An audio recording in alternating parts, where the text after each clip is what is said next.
कहीं ये लॉलीपॉप जैसा ना हो जाए, क्योंकि साथ तो आरएस वालों के भी साथ थे और ज्यादा थे सर, बुरा नहीं मानिएगा।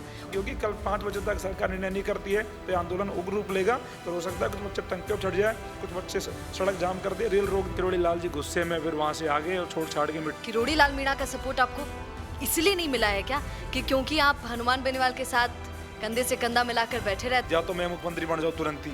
कभी अगर नेताजी हमारे मनोज जी बन जाते हैं तो क्या बनाएंगे, तो बड़े खुश हो गए। फर्स्ट ग्रेड को पोस्टपोन करो, तभी बच्चों को न्याय मिल पाएगा। अगर ये न्याय का मुद्दा किसी ने उठाया सबसे पहले तो बोलना पड़ेगा कि मनोज मीणा ने उठाया। अब ऐसा कौन होगा जो ये नहीं जानता कि मनोज मीणा कौन है और वो किस विषय पर लड़ रहे हैं। कभी ऐसा ही भर्ती परीक्षा में दिख जाते हैं, कभी कभी आरएस के छात्रों के लिए भी बोल देते हैं और कभी और भी युवाओं के लिए बोलते हुए नजर आते हैं। और इस वक्त अगर जद्दोजहद वो किसी परीक्षा के लिए कर रहे हैं तो वो फर्स्ट ग्रेड की परीक्षा है, जिसे पोस्टपोन करवाना उन्होंने अपनी जिम्मेदारी बना लिया है। और जिम्मेदारी क्या, अब तो कहना पड़ेगा कि उन्होंने ठान लिया है कि भैया ये पोस्टपोन करवा कर ही दम लूंगा। आज हमारे साथ मनोज मीणा है। नमस्कार सर। बिल्कुल, आप सबसे पहले मैं यही बता दूं आप सभी को कि जो 26 तारीख है, मेन आप सबका पॉइंट यही है कि 26 जून को 2 एग्जाम्स एक साथ क्लैश हो रहे हैं और यही प्रॉब्लम कर रहा है क्योंकि बच्चों ने दोनों की तैयारी की है। अब थोड़ा सा जानने की कोशिश करते हैं और आप यकीन मानिएगा आज इस इंटरव्यू में बहुत सारी बातें आपको सामने आएंगी और ये भी पता चलेगा आज इस इंटरव्यू में कि क्या फर्स्ट ग्रेड पोस्टपोन होने जा रहा है या फिर नहीं। सर बताइए। देखो, फर्स्ट ग्रेड पोस्टपोन होने जा रहा है, इसमें कोई दो राय नहीं है। लगातार हम संघर्ष कर रहे हैं। आज हमारे धरने का महेश नगर में 8वां दिन है और हमारे बच्चों का अनशन का आज 6ठा दिन है। लगातार हम संघर्ष कर रहे हैं और सरकार के लोगों से मिले, भजन लाल जी से लेके राजेंद्र राठौड़ हो, चाहे मदन राठौड़ जी हो, मदन दिलावर जी हो, और तमाम बीजेपी के और बड़े दिग्गज नेताओं से भी हमने बात करी। सब कह रहे हैं कि आपकी मांग जायज़ है और इसको लेकर हम बात कर रहे हैं। और युवा साहब से भी हमारी बात हुई है, वो कह रहे हैं कि आपकी मांग जायज़ है, हम जल्दी निर्णय लेंगे। आज आरएस का एग्ज़ाम खत्म हो जाएगा और उसके बाद में आरएस के अभ्यर्थी बहुत सारे ऐसे जो फर्स्ट ग्रेड के एग्ज़ाम देंगे तो वो भी कल हमारे आंदोलन से जुड़ेंगे। और कल आरपीएससी, मुझे ऐसा भरोसा है कि इसमें निर्णय करके इस एग्ज़ाम को 3 महीने पोस्टपोन करेगा, क्योंकि इसमें नेट यूजीसी के एग्ज़ाम का टकराव हो रहा है और MA final year, BEd final year के अपीयरिंग के बच्चे हैं वो 1 लाख बच्चे बाहर हो जाएंगे। और जो कॉलेज लेक्चर की जो एग्ज़ाम देंगे दिसंबर में, अगर वो बच्चे अगर आज नेट का एग्ज़ाम देते हो तो फर्स्ट ग्रेड का एग्ज़ाम छूट जाएगा और अगर वो फर्स्ट ग्रेड का देते हैं तो नेट का छूट जाएगा, तो वहाँ वो एलिजिबल नहीं हो पाएंगे। तो इसमें क्या है कि बहुत सारी चीज़ें हैं जो बच्चों के लिए बहुत ज़रूरी है कि सरकार उनको माने। और मेरा भरोसा है अभी कि हम सरकार के पक्ष में ही है कि हमारा काम कर दे। कल 5 बजे तक हमें इंतजार है कि सरकार इस पर निर्णय करे और 5 बजे तक निर्णय नहीं होता है तो फिर ये एक बड़ी जंग होगी और आर पार की लड़ाई हम लड़ेंगे। आपकी बात बिल्कुल ठीक है, पर आपसे एक सवाल करूंगी। आपने अभी बोला कि सब आपके साथ हैं, भाजपा के कई नेता आपको बोल दिए हैं, पर सुनिए ना, कहीं ये लॉलीपॉप जैसा ना हो जाए, क्योंकि साथ तो आरएस वालों के भी साथ थे और ज्यादा थे सर, बुरा नहीं मानिएगा। उनके साथ तो 40-40 विधायक, कितने सारे लोग थे। कहीं आपको भी लॉलीपॉप जैसा तो नहीं लग रहा है? नहीं, देखो ऐसा है, आरएस और फर्स्ट ग्रेड दोनों अलग अलग चीज़ें हैं। आरएस में कोई एग्ज़ाम नहीं टकरा रही थी ना, फर्स्ट ग्रेड में एग्ज़ाम टकरा रही है। राजस्थान के इतिहास में ऐसा पहली बार हुआ है कि कोई एग्ज़ाम, 2 एग्ज़ाम टकरा रही है और सरकार इतना समय ले रही है। और आरएस में इशू दूसरा था, तो लेकिन मांग बच्चों की ठीक थी, लेकिन ये अलग अलग डिफरेंट इशूज़ है। तो इस पर अपन ये नहीं कह सकते कि वो नहीं हुआ तो ये नहीं होगा, ये कोई ग्राउंड नहीं है इस बात का। और नेता भी इसी बात को कह रहे लगातार कि आरएस का और फर्स्ट ग्रेड का ग्राउंड अलग है। अभी बीजेपी के बड़े बड़े प्रवक्ता मेरे साथ में डिबेट में बैठते हैं, वो खुद ये कह रहे हैं कि राजस्थान के इतिहास में ऐसा पहली बार हो रहा है कि फर्स्ट ग्रेड के साथ में नेट यूजीसी का एग्जाम हो रहा है, एग्जाम क्लैश कर रहा है। ऐसा कभी हुआ ही नहीं है, हम होने नहीं देंगे और हमारी सरकार इसे पोस्टपोन करेगी। तो खुद ही कह रहे हैं, सरकार खुद ही मान रही है। तो कहीं ना कहीं देखो, दोनों चीज़ें अलग है, इनको हम एक साथ करके नहीं देख सकते। और मुझे पूरा भरोसा है कि सरकार इसमें बच्चों की मदद करेगी। अगर मदद नहीं करेगी तो सरकार फिर विरोध के लिए तैयार है, क्योंकि बच्चों ने मन बना लिया कि इस बार लड़ाई आर पार की होगी। कल 5 बजे तक सरकार निर्णय नहीं करती है तो आंदोलन उग्र रूप लेगा। पर हो सकता है कुछ बच्चे टंके पर चढ़ जाए, कुछ बच्चे सड़क जाम कर दे, रेल रोक दे, क्योंकि बच्चे बहुत परेशान हैं। लाखों बच्चों का भविष्य खराब हो जाएगा। और लगातार युवा संघर्ष कर रहे हैं, 6 दिन से अनशन चल ही रहा है। और अब मेरा ऐसा मानना है कि सरकार को ध्यान देना चाहिए, सरकार को वार्ता के लिए भी बच्चों से बुलाना चाहिए और वार्ता करके जल्द से जल्द आरपीएससी से वार्ता करके और समाधान करा के इस पर निर्णय लेना चाहिए। बिल्कुल, पर सुनिए ना, आरएस के बच्चों से एक सवाल हमने किया था, क्योंकि आपने टंकी की बात कर दी तो मुझे याद आ गया। उन्होंने कहा कि मैडम हम ये सब नहीं करेंगे, हम फिर हम लोग हमें बोलेंगे क्यों अफसर, फिर लोग बोलेंगे क्यों ये आरएस की पढ़ाई कर रहा है। तो क्या टंकी पर चढ़कर अपनी बात मनवाने का तरीका सही है सर? देखो ऐसा है, लोकतंत्र में हर आदमी को अपनी मांग उठाने का अधिकार है और उसका हक है। अगर उसके सारे रास्ते बंद हो जाते हैं। अच्छा, आपको पूर्व मुख्यमंत्री अशोक गहलोत का सपोर्ट आज मिल गया है, पर सर देखिए ना, वो हमेशा ट्विटर पर ही खेलते रहते हैं और ट्विटर पर ट्वीट कर देते हैं और उसी को अपना सबसे बड़ा काम मानते हैं। क्या सपोर्ट भी नहीं करना चाहिए? आकर मनोज मीणा के पास नहीं बैठना चाहिए? देखो ऐसा है, विपक्ष वो विपक्ष में और लोकतंत्र में विपक्ष की भूमिका बहुत बड़ी होती है। और मेरा तो ऐसा मानना है कि पूरी कांग्रेस पार्टी जो विपक्ष में बैठी है, उनको बच्चों का तो धरना चल रहा है, छात्रों का तो धरना चल रहा है, कहीं भी चलो भले ही उन्हें सपोर्ट करना चाहिए। एसी के कमरे में बैठने से और ट्वीट करने से जिम्मेदारी पूरी नहीं होती है। उसके लिए आपको मैदान में भी उतरना चाहिए। ऐसा नहीं है कि जब चुनाव आएंगे उससे 4 महीना पहले आप जाओगे इलेक्शन में वोट मांगने बच्चों के पास में। बच्चे कहेंगे कि जब 4.5 साल से हम ही लड़ रहे थे बीजेपी के खिलाफ, आप क्यों नहीं लड़ रहे थे उस समय? तो वो जवाब नहीं है इनके पास में। मैं कह रहा हूँ पूरी कांग्रेस को धरने पे आना चाहिए, सपोर्ट करना चाहिए और सरकार से मांग करनी चाहिए कि बच्चों की ये मांग है, इन्हें पूरा करो, नहीं तो लोकतंत्र नहीं बचेगा। अगर विपक्षी कमजोर है इसीलिए तो दिक्कत आ रही है। 1.5 साल से मैं अकेला लड़ रहा हूँ। अच्छा, हनुमान बेनीवाल कब आ रहे हैं आपके आंदोलन में, ये भी जरा बता दीजिए। हनुमान बेनीवाल जी कब आ रहे हैं आंदोलन में, ये तो आप हनुमान बेनीवाल जी से जाओ, जब भी आप पूछ सकते हो। मैंने उनसे कहा था पिछले 2-3 दिन पहले कि आपको आना चाहिए, बच्चे आपकी मांग कर रहे हैं। उन्होंने मेरे से भी कहा, हम गए थे 4-5 लोग, कि मैं आऊँगा और आप चिंता मत करो, मैं आपके साथ हूँ। देखो वो लड़ तो रहे हैं, इसमें कोई दो राय नहीं है। शहीद स्मारक बैठे हैं 50 दिन से और हम भी उनके साथ बैठे शहीद स्मारक पे, ठीक है। पिछले 8 दिन से हम यहाँ लड़ रहे हैं। तो उन्होंने कहा कि मैं आपके बीच पहुँचूंगा। उस दिन एसएमएस अस्पताल के बाहर वो धरने पे चले गए। कोई डॉक्टर राकेश बिश्नोई का कोई ध्यान तो गया किसी कारणवश, तो वो वहाँ पे लड़ रहे हैं। तो मेरा ऐसा मानना है कि अगर वहाँ की लड़ाई से अगर उन्हें समय मिले तो वो यहाँ ज़रूर पहुँचे। और ये बेरोजगार युवाओं की लड़ाई है और बच्चे उनसे उम्मीद कर रहे हैं और उनको आना चाहिए, बच्चों की मदद करनी चाहिए। हनुमान बेनीवाल जी ने बहुत लड़ाई लड़ी है राजस्थान में, तो ये लड़ाई भी उनको लड़नी चाहिए, मदद करनी चाहिए। सारे बच्चे उनके लिए कह रहे हैं कि उनको आना चाहिए, बाकी तो वो तय करेंगे कब पहुँचेंगे। अच्छा, आजकल आप शेखर अग्रवाल पर बहुत कमेंट कर रहे हैं, उनके लिए कुछ ना कुछ बोल रहे हैं, क्या प्रॉब्लम हो गई है शेखर अग्रवाल से? ऐसा है, सुनो, प्रॉब्लम कुछ नहीं हुई मैडम। अभी क्या हुआ कि एसआई भर्ती वाला मामला, ये आरएस वाला मामला था पोस्टपोन को लेकर। तो उस समय डॉक्टर किरोड़ी लाल जी ने बच्चों को ज्योति नगर थाने बुलाया था कि सारे इधर आ जाओ। सारे बच्चे वहाँ चले गए किसी पार्क में। फिर वो मदन राठौड़ जी को ढूंढने चले गए। वो डॉक्टर किरोड़ी लाल जी ढूंढ रहे मदन राठौड़ जी को, मदन राठौड़ जी ढूंढ रहे भजन लाल जी को, और भजन लाल जी सीएमओ में वहाँ थे, तो उसके बाद में सीएमआर में थे। ये सारे लोग मिल गए, गजेंद्र सिंह शेखावत भी थे, 4 लोग थे ये, और उस समय शेखर अग्रवाल भी थे। तो चारों ने चर्चा करी कि भाई आरएस पोस्टपोन की मांग सही है। मदन राठौड़ जी ने भी कहा कि आरएस पोस्टपोन होनी चाहिए। किरोड़ी लाल जी ने बच्चों से कहा कि अपन इस मांग को लेकर सीएम से मिलेंगे, काम हो जाएगा। और इन 4-5 लोगों की मीटिंग चल रही थी और मीटिंग में तय हो गया था कि आरएस पोस्टपोन होनी चाहिए। और इन सब ने कहा कि ठीक है, हम इसे कर देते हैं। लेकिन शेखर अग्रवाल ने कहा नहीं, मैं नहीं करूँगा। बताओ कैसे दिन आगे राजस्थान के कि एक बड़ा ब्यूरोक्रेट राजस्थान का मुख्यमंत्री हो गया बिना चुनाव लड़े।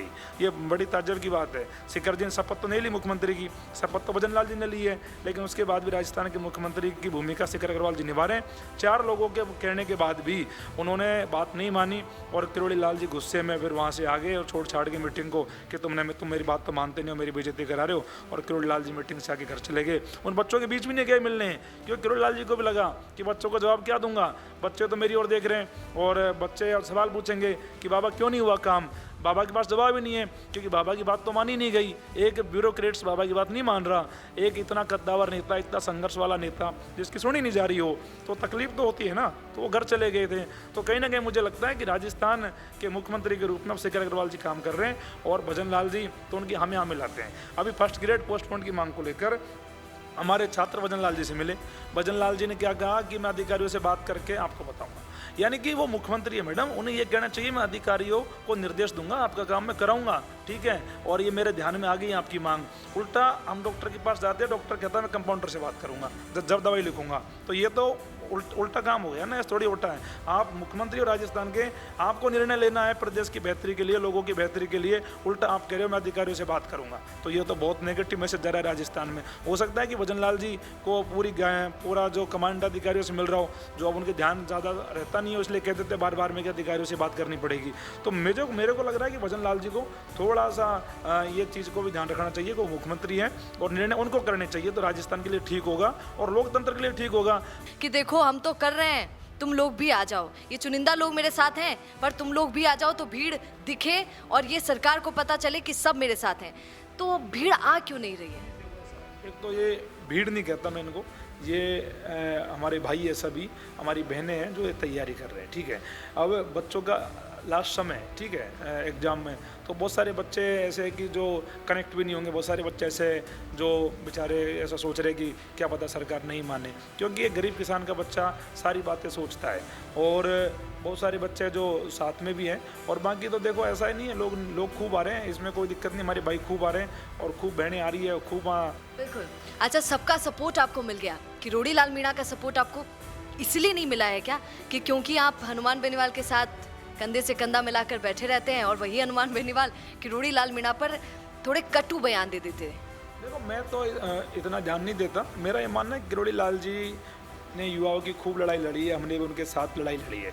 और शहीद स्मारक पर मैं हनुमान बेनीवाल जी के साथ इसलिए बैठा हूँ, SI भर्ती रद्द, RPSC बंगो, कोई राजनीति करने के लिए नहीं बैठा हूँ मैं, और मैं बच्चों के लिए बैठा हूँ शहीद स्मारक पे, और वो मांग किरोड़ी लाल जी की भी है, ठीक है। अब मनोज मीणा ने तो कोई बयान दिया नहीं है, अगर कोई बयान दिया भी होगा तो हनुमान बेनीवाल जी उनकी कोई राजनीतिक महत्वाकांक्षा के चलते उनका कोई होगा कोई मामला, ठीक है। वो कहते हैं हनुमान बेनीवाल जी मेरे को छोड़ के चले गए, तो उनके वो पुराने विवाद हैं। अब इन पुराने विवादों में मैं क्यों पढ़ूँ, ठीक है। मैं तो न्याय की लड़ाई लड़ रहा हूँ ना बच्चों के लिए, तो मैं तो कह रहा हूँ कि किरोड़ी लाल जी को मदद करनी चाहिए। आज मैं कह रहा हूँ हनुमान बेनीवाल जी मदद कर रहे हैं, बहुत अच्छा काम कर रहे हैं, बच्चों के लिए लड़ रहे हैं, है ना। तो पहले किरोड़ी लाल जी लड़ रहे थे, लेकिन किरोड़ी लाल जब सत्ता में तो उनकी आवाज़ थोड़ी सी कम है, हो सकता है कि मंत्रिमंडल के हिस्सा है जो इसलिए सड़कों पे मुखर होकर नहीं आते सामने, क्योंकि सरकार के हिस्सा है तो वो संभव भी नहीं है शायद कि वो संघर्ष कर सके। लेकिन मेरा ऐसा मानना है किरोड़ी लाल को जितना मैं जानता हूँ कि किरोड़ी लाल जी का मन बच्चों के बिना लगता भी नहीं है, और वो साल भर में सरकार में रहेंगे नहीं, वो आ जाएंगे सड़कों पे, हमारे साथ ही लड़ेंगे किरोड़ी लाल जी भी। अभी हनुमान जी लड़ रहे हैं तो हम हनुमान जी के साथ प्रयास कर रहे हैं, भाई हमारे लिए तो जो लड़ेगा हम तो उसके साथ प्रयास करेंगे, हमारे लिए तो जो कह देगा कि भाई हम बच्चों के साथ हैं तो हम कह देंगे भाई हम आपके साथ हैं। हमारा ऐसा नहीं है स्पेसिफाई कोई नेता कि हम इसी के साथ धरने पे बैठेंगे, यही बड़ा नेता है। हमारे लिए सब नेता सम्मान है और हम सबका सपोर्ट करते हैं, सबका सम्मान करते हैं। किरोड़ी लाल जी का उतना ही सम्मान है जितना हनुमान बेनीवाल जी का है, ऐसा कुछ नहीं है। हम तो सबके साथ खड़े हैं, और उनका पर्सनल मैटर हो सकता है एक दूसरे पे बयान देना, तो हमने तो कोई बयान दिए नहीं है। और हम तो किरोड़ी लाल जी से कह रहे हैं कि चलो आप वहाँ नहीं आए शहीद स्मारक SI वाले मामले में, चलो वो हनुमान बेनीवाल जी बैठे होंगे, लेकिन महेश नगर में फर्स्ट ग्रेड पोस्टपोन की मांग को लेकर तो हनुमान बेनीवाल जी नहीं बैठे ना। यहाँ तो बाबा को आना चाहिए, यहाँ तो किरोड़ी लाल जी को आना चाहिए। किरोड़ी लाल जी को बच्चों की भावना तो देखनी चाहिए कि कम से कम ये बच्चे भूखे बैठे 6 दिन से, ये बच्चे 8 दिन से धरने पे बैठे हैं, और मैं सरकार और सिस्टम में हूँ तो कम से कम एक बार मुख्यमंत्री से इनके लिए बात कर लूँ। हो सकता है कि RS वाले मामले में शेखर अग्रवाल जी ने नहीं मानी हो सकता है कि उस समय CS ने नहीं मानी हो सकता है कि उस समय और अधिकारियों ने मना कर दिया हो, लेकिन फर्स्ट ग्रेड में तो कम से कम बात करके एक बार कोशिश तो करी जा सकती है, तो उनको प्रयास करने चाहिए।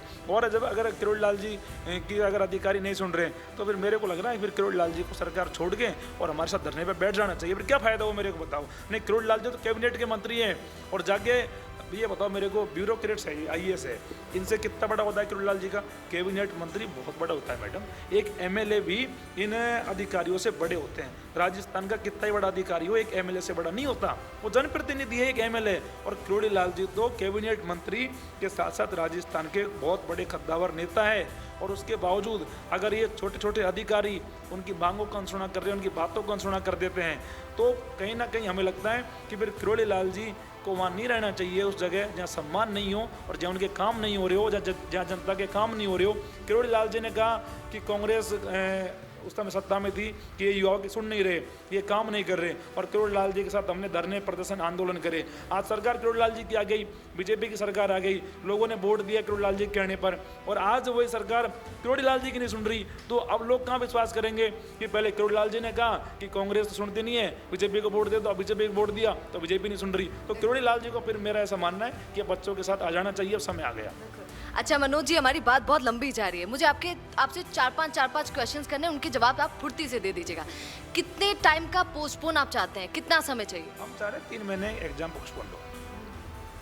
अच्छा, 3 महीने का समय आपको चाहिए, पर सुनिए ना, क्योंकि अभी पेपर तो शुरू हो जाएंगे थोड़े ही दिनों में, और बच्चे अभी तक भी जद्दोजहद कर रहे हैं, वहाँ आंदोलन में आपके साथ बैठे हैं। बच्चे ये नहीं कहते अरे भैया मनोज भैया जल्दी से खत्म करो ये मामला, हमको चाहिए मतलब चाहिए, तो पोस्टपोन जल्दी जल्दी करा दो। सर रोज ऐसा करेंगे क्या आप धरना?